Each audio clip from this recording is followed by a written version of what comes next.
Episode 4। वो कौन थे?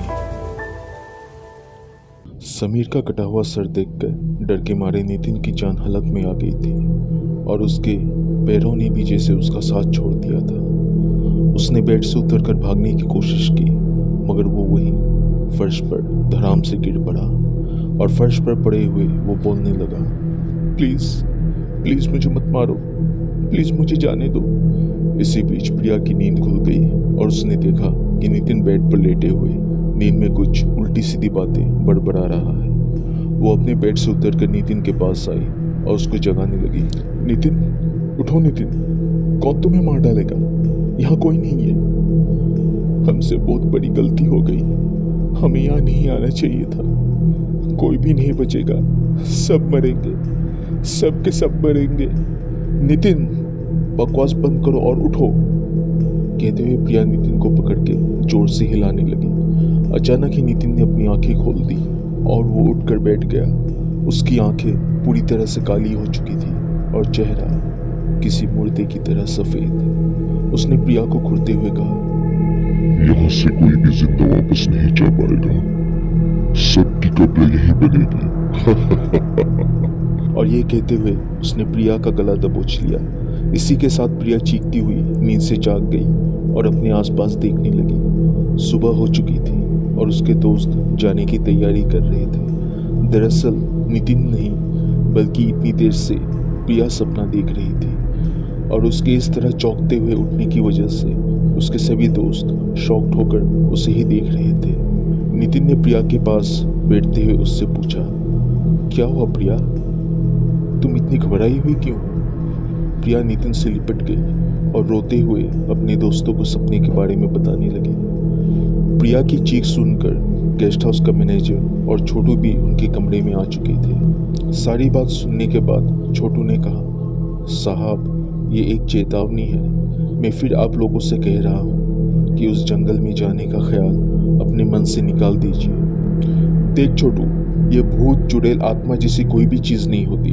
और रही प्रिया के सपने की बात, तो ये सब तुम्हारे उस कहानी की वजह से हुआ है जो तुमने रात को हमें सुनाई थी, समीर ने छोटू से कहा। समीर की बात सुनने के बाद मैनेजर ने अपने लोकल भाषा में छोटू से कहा, तय बाहिरले आ, तोर লগত कथा आछे। ओ दादा आहिसु, कहते हुए छोटू मैनेजर के साथ उनके कमरे से बाहर चला गया। नितिन, मुझे यहाँ नहीं रहना, मुझे घर जाना है, प्रिया ने कहा। पर क्यों? अरे वो बस एक बुरा सपना था, नितिन ने प्रिया के सिर को सहलाते हुए कहा। नहीं, मुझे यहाँ डर लग रहा है, अगर छोटू की बातें सच हुई तब क्या होगा? प्रिया ने घबराते हुए कहा। क्या यार, ये बंधन अकेली कम थी क्या, जो अब तुम भी उसकी तरह बातें करने लगी? समीर ने बिगड़ते हुए प्रिया से कहा, अगर तुम जाना चाहती हो तो बेशक जा सकती हो, मगर मैं ट्रैकिंग खत्म किए बिना यहाँ से नहीं जाने वाला। समीर चिल यार, वो अभी डरी हुई है, नितिन ने कहा। बाबू प्लीज शांत हो जाओ, मैं बात करती हूँ प्रिया से, शालिनी ने समीर को समझाते हुए कहा। समीर बिना कोई जवाब दिए कमरे से बाहर चला गया और गेस्ट हाउस के बाहर आकर उसने एक सिगरेट जला लिया। सिगरेट के कश लगाते हुए वो गेस्ट हाउस के लॉन में घूम रहा था कि तभी उसने देखा मैनेजर किसी बात भी छोटू को डांट रहा है। वो उन लोगों के पास गया तो मैनेजर एसएमएस में छोटू से कह रहा था, তোৰ কি দৰকাৰ আছিলে তাহাঁতক এইবোৰ কথা ক'বলৈ? মই অকল তাহাঁতক তালৈ যাবলৈ মনাহে কৰিছিলোঁ।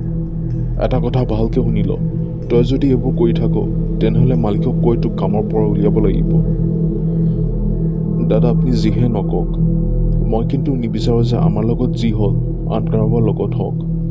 তোৰ কোনো समीर को देखकर मैनेजर चुप हो गया और वहाँ से जाने लगा।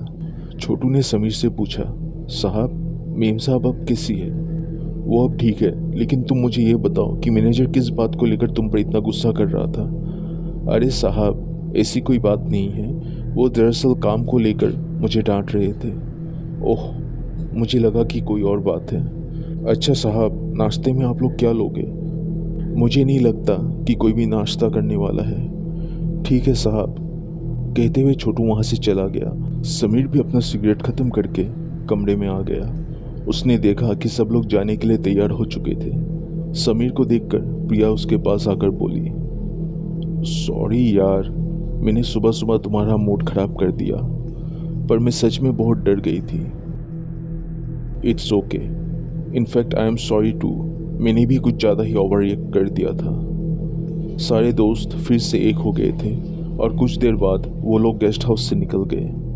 दोपहर के 1 बज रहे थे और वो लोग अब भी रास्ता ढूंढते हुए उस जंगल के चक्कर काट रहे थे। कार ड्राइव करते हुए समीर ने नितिन से कहा, भाई ज़रा जीपीएस में चेक करना कि आसपास जंगल के अंदर जाने का कोई रास्ता है या नहीं। समीर की बात सुनकर नितिन ने अपना मोबाइल निकाला और देखने लगा। यहाँ बस जंगल ही जंगल दिखा रहे हैं। क्या यार, आज भी हमें कार में घूमते हुए दिन बिताना पड़ेगा क्या? शालिनी ने कहा। और कुछ दूर जाने पर उन्हें रास्ते में एक बूढ़ी औरत दिखाई पड़ी। उस बूढ़ी औरत को देखते हुए प्रिया ने कहा, नितिन उस बूढ़ी अम्मा से पूछो ना, शायद उन्हें रास्ता पता होगा। समीर ने उस बूढ़ी औरत के पास आकर कार थोड़ा स्लो किया और उन्हें आवाज़ लगाई, अम्मा जी जरा रुकिए। मगर वो औरत बिना कुछ बोले चुपचाप अपने रास्ते जा रही थी। समीर ने उन्हें और 2-3 बार आवाज़ लगाई, मगर उसके बाद भी उन्होंने कोई जवाब नहीं दिया। लगता है शायद उनके कान खराब है, समीर ने कहा। माँ जी, इस जंगल में जाने का कोई दूसरा रास्ता है क्या? इस बार वंदना ने उस बूढ़ी औरत को आवाज़ देते हुए पूछा। वंदना की आवाज़ सुनकर वो औरत रुक गई और उनकी तरफ देखते हुए बोली, हाँ बेटी, तुम मुझसे कुछ बोल रही हो? उस बूढ़ी औरत को देखकर वंदना की बोलती बंद हो गई, क्योंकि वो देखने में बहुत ही भयानक थी। उनका चेहरा झुर्रियों और मस्सों से भरा हुआ था। उनकी आंखों की पुतलियां भी सफ़ेद हो गई थी और उनके दांत भी सड़े हुए थे। वंदना की हालत देखकर उसके दोस्त समझ गए कि वो डर गई है और फिर प्रिया ने उस बूढ़ी औरत से पूछा, माँ जी, हम शहर से यहाँ घूमने आए हैं, क्या आप बता सकते हैं कि जंगल में जाने का कोई दूसरा रास्ता है या नहीं?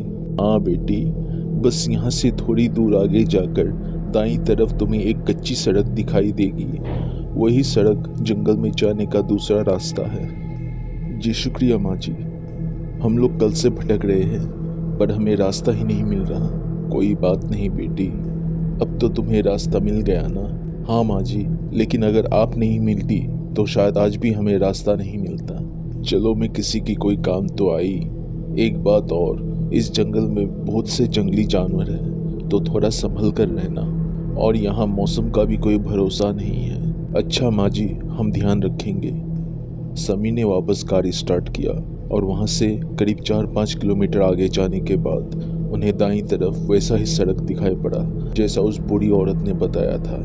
लगता है यही वो सड़क है जिसके बारे में उस माँ जी ने बताया था। शालिनी ने कार के विंडो से बाहर देखते हुए कहा, लग तो रहा है पर यह सड़क तो बहुत छोटी है और ऊपर से इसे जंगली झाड़ियों ने ढक रखा है। समीर ने कहा, भाई भूल मत कि हम अभी जंगल में हैं और जंगल की सड़कें ऐसी ही होती है।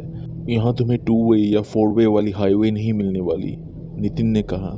यार बात तो तुमने सही कही और हमें कोई दूसरा रास्ता भी नहीं पता। चलो इसी रास्ते चलते हैं। कहते हुए समीर ने कार उस कच्ची सड़क की तरफ मोड़ दिया। वंदना अब भी उस बूढ़ी औरत को देखने के बाद शॉक में थी। प्रिया ने उसकी तरफ देखते हुए कहा, ओए तुझे क्या हुआ? इस तरह से मुंह बनाकर क्यों बैठी हो? तुमने नहीं देखा क्या? क्या नहीं देखा? वैसे I am sorry to say that मुझे तेरी तरह आत्माएं नहीं दिखती। कहती हुई प्रिया हंसने लगी। अरे मैं आत्मा की बात नहीं कर रही। वो बूढ़ी औरत देखने में कितनी भयानक थी, बिल्कुल किसी चुड़ैल की तरह। वंदना ने अपनी बात पूरी की ही थी कि अचानक से कार झटके से रुक गई। नितिन ने समीर की तरफ देखते हुए उससे पूछा, ओए अब तुझे क्या हुआ? क्या तूने भी वंदना की तरह चुड़ैल देख लिया? अरे नहीं यार, पता नहीं क्या हुआ, कार अचानक से रुक गई। शायद इंजन गर्म हो गई, बेचारा कल से चलता ही जा रहा है। लगता है तुम ठीक कह रहे हो, मैं एक बार चेक कर लेता हूँ। कहते हुए समीर कार से उतरा और कार का बोनट खोलकर इंजन चेक करने लगा। समीर को कार से उतरे हुए काफ़ी देर हो गई थी और बारिश भी शुरू हो गई थी। शालिनी ने नितिन से कहा, ये समीर को क्या हो गया? इतनी देर से ये कार का इंजन चेक कर रहा है या बना रहा है? पता नहीं ये बारिश में कार के बोनट को खोलकर क्या कर रहा है। तो तुम यहाँ क्या कर रहे हो? जाकर देखो और उसकी मदद करो। कहते हुए प्रिया ने नितिन को पीछे से धक्का दिया। हाँ तो जा रहा हूँ ना, धक्का क्यों दे रही हो, कहते हुए जैसे ही नितिन ने जाने के लिए कार का दरवाजा खोला, समीर ने कार का बोनट बंद कर दिया। ये लो, आ रहा है तुम्हारा हीरो, नितिन ने समीर की तरफ इशारा करते हुए शालिनी से कहा। नितिन की बात सुनकर वंदना भी उस तरफ देखने लगी और जैसे ही उसने उस तरफ अपनी नजरें घुमाई, डर के मारे वो चीखती हुई समीर से कहने लगी, समीर भागो, तुम्हारे पीछे कोई है। वंदना की बात सुनकर बाकी लोग भी उस तरफ देखने लगे, मगर उन्हें कोई भी दिखाई नहीं दे रहा था। जिसके बाद शालिनी ने गुस्सा करते हुए उससे कहा, ये क्या मजाक है वंदना। नहीं शालिनी, मैं मजाक नहीं कर रही, समीर के पीछे सच में कोई है। कहते हुए जब वंदना ने इस बार समीर की तरफ देखा तो वहाँ उसे कोई भी दिखाई नहीं दिया और उसने खुद से कहा, अरे अभी तो समीर के पीछे कोई साया था। अगर सच में समीर के पीछे कोई साया था तो फिर हमें दिखाई क्यों नहीं दिया, और अब वो कहाँ गया। शालिनी गुस्से से वंदना को डांट रही थी। नहीं, मैं झूठ नहीं बोल रही, मैंने सच में किसी को देखा था। बस वंदना, बहुत हुआ, तुम किसी अच्छे साइकियाट्रिस्ट से अपना इलाज करवाओ, वरना किसी दिन ऐसे ही पागल हो जाओगी। वंदना ने इस बार पलटकर कोई जवाब नहीं दिया और चुपचाप दूसरी तरफ देखने लगी। समीर वापस कार में आ चुका था और उसने नितिन से कहा, यार अब कार तू ड्राइव कर, मैं अकेले ही कल से ड्राइव कर रहा हूँ, ठीक है। नितिन ने ड्राइविंग सीट की तरफ सड़कते हुए कहा। समीर कार में बैठ गया और नितिन ने कार स्टार्ट की। जैसे ही कार वहाँ से आगे बढ़ी, वंदना को अपने पीछे किसी के होने का एहसास हुआ और उसने झट से पीछे पलटकर देखा। उसे रास्ते में वही काला साया दिखाई पड़ा जिसे उसने कुछ देर पहले समीर के पीछे देखा था। वो साया उन्हें हाथ हिलाते हुए अलविदा कह रहा था। अब आगे क्या होने वाला है? क्या वो जंगल सच में शापित था? रास्ते में मिली वो बूढ़ी औरत कौन थी?